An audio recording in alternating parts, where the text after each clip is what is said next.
I opened the door to a backyard, sat down with them. There was a lot of smoke and other things floating around. In fact, think about the 1970s, the height of rock music. Led Zeppelin, who are known as the gods of hard rock, are at the top of their game. Stadiums shake when they walk on them. Their music is adored by millions, and they seem impossible to reach. But behind the scenes in the dressing rooms and recording booths, there's something much less holy. A battle for power, a rivalry, and a quiet war that would finally break the band apart. Fans have long dreamed of how Robert Plant and Jimmy Page, the passionate lead singer and mysterious guitar wizard, would work together. But what if their relationship wasn't as strong as we thought? Today, Robert Plant finally breaks the quiet. He shocked fans by telling them about the dark and angry fights that led to the success of Led Zeppelin. From the start, there was stress just below the surface. Jimmy Page designed Led Zeppelin's sound and came up with this idea. But Robert Plant, who was the voice in the fire, often felt like he couldn't breathe when Page was in charge. Page wanted to be in charge. He told them how to do things. He stacked the guitars. He made the soundscape and thought Plant would just fit into his plans. Plant, on the other hand, wasn't the type to be quiet. He wanted more power and more room to say what he thought. He became more and more angry over time. The sessions for records like Houses of the Holy and Physical Graffiti turned into fights. Plant fought for words that were more personal and a sound that fit his changing musical tastes. But Page didn't want to. He wanted the band to stay true to its mysterious blues roots, but Plant wanted to move forward. Each meeting, argument, and compromise made their tie weaker. Fans thought of Robert Plant as the god of rock with golden hair, but he often felt like a second-class person in Led Zeppelin. Jimmy Page and his boss Peter Grant had the real power. Page chose the songs, the production, and even how the band looked in public. People thought Plant would be the frontman, not the boss. Plants were boiling away behind closed doors. He had the feeling that he was just Page's mouthpiece. He wished for the freedom to be creative, but every time he tried to stand up for himself, he was met with pushback. Page's long guitar jams would go on for minutes during live shows, while Plant stood on stage doing nothing while waiting for his turn. It was clear that they were not equal, and this made them fight. As the years went by, Page's power became too much to bear. Then tragedy happened, which changed the balance of power for good. Carrick Plant, Robert Plant's 5-year-old son, died quickly of a stomach virus in 1977. It broke his whole world. He felt empty inside because of his sadness and began to question everything, even his place in Led Zeppelin. The music that used to make him feel good now seemed pointless. Every word, note, and act hurt because it made him think of what he had lost. He wanted to disappear, get out of the public eye, and suffer without having to be someone else. The rock god Robert Plant writes a spring song called Panathian Feast. The stories about them breaking bowls over their heads go on and on for days and days, but Page, he was very angry. Page thought that the band had to keep going no matter what. It was more than just a group to him. He had built a kingdom piece by piece, and it was a force that could not be stopped, even when life dealt him bad luck. He couldn't understand why Plant would think about giving up on everything, or why grief would get in the way of fate. Not only was his answer cold, it was almost cruel. Page was focused on Led Zeppelin, oblivious to the pain tearing the band apart from the inside while Plant's world fell apart. That lack of empathy and lack of connection went beyond any argument or artistic clash. It made the gap between them so big that it can't be fixed. Plant never forgot. He never let go. When he was at his worst, he understood that Led Zeppelin was never really his.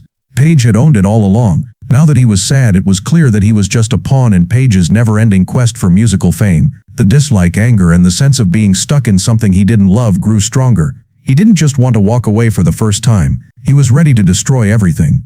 Page fell deeper into his own darkness while Plant dealt with his loss.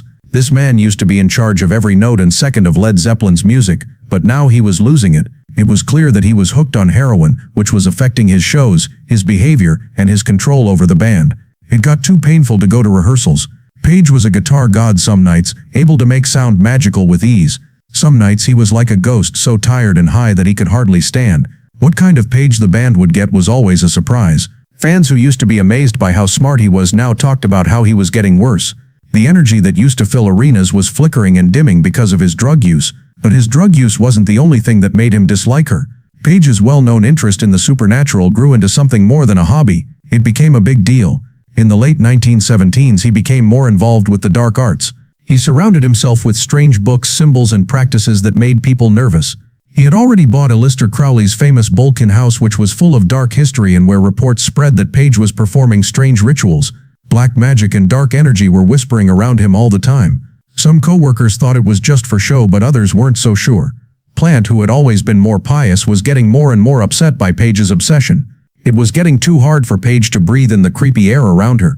Was it just a style or a character he was trying to create, or was it something much worse? It wasn't just music anymore for the band. It had to do with control, power, and something much worse. Plant was ready to go, but his drug use wasn't the only thing that made him dislike her. Page's well-known interest in the supernatural grew stronger in the late 1700s. There were reports of strange rituals, black magic, and dark energy around him after he bought Aleister Crowley's famous Boleskine house. Plant, who had always been more pious, was getting more and more upset by Page's obsessions. It wasn't just music anymore for the band. Plant wanted to leave because it was about power, control, and something much worse. By the early 1100s, the split could not be fixed.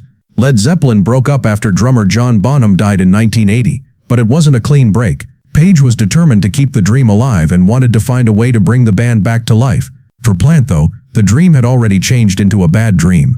He didn't want to remember the past and didn't want to be stuck in Page's never-ending search for memories.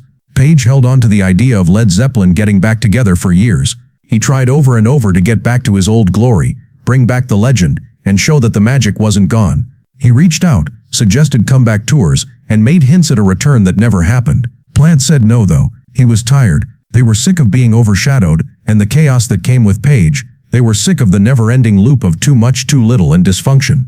He did not want to be a ghost of himself stuck to a band that had already burned away. His style, path, and story were important to him, but he didn't want to be tied down by Led Zeppelin. And the last blow was that refusal. Page thought it was a lie. Plant saw it as a way to stay alive. One man holding on to the past, and the other running toward the future, leaving behind the ruins of a band that used to rule the world but eventually fell apart from the inside. Trouble for Jimmy Page didn't end with Robert Plant. His life was full of problems, and they weren't just with his famous lead singer. He had fights with bandmates, other artists, and even people close to him over the years, leaving behind broken relationships and unresolved anger. John Paul Jones hid in the dark for years while Page and Plant were all the attention. Jones was not given much attention while they were enjoying the success of Led Zeppelin. His efforts were ignored, and his voice was not heard. Under the surface, anger built up, and it grew with each year that went by. When Plantage got back together in the 1920s, they insulted each other in the worst way possible. Jones wasn't even invited. It was like a quiet war broke out, and Jones would never forget how it hurt him. The fight with the Black Crowes was another example of Page's long history of broken partnerships. In the early 2000s, Page and the Black Crowes had what seemed like a good relationship at first, but it quickly fell apart. Page found it hard to find a middle ground because she was used to being the clear boss. His ideas didn't match up with the band's. His need to be in charge stifled any creativity. Their relationship got worse, their plan to work together fell through, and Page was once again at odds with the people around him. Legal fights over Zeppelin's legacy turned into a storm that followed Page around for decades. What was once praised as a masterpiece of music started to be looked at more closely as claims of copying grew. Lawsuits were filed saying Page had taken riffs and tunes from unknown artists and used them in Zeppelin's biggest hits without giving credit. There were rumors that he had stolen something, which hurt his image as a guitar god. While Page fought to protect his reputation, critics tore it apart in court. It turned into yet another battleground.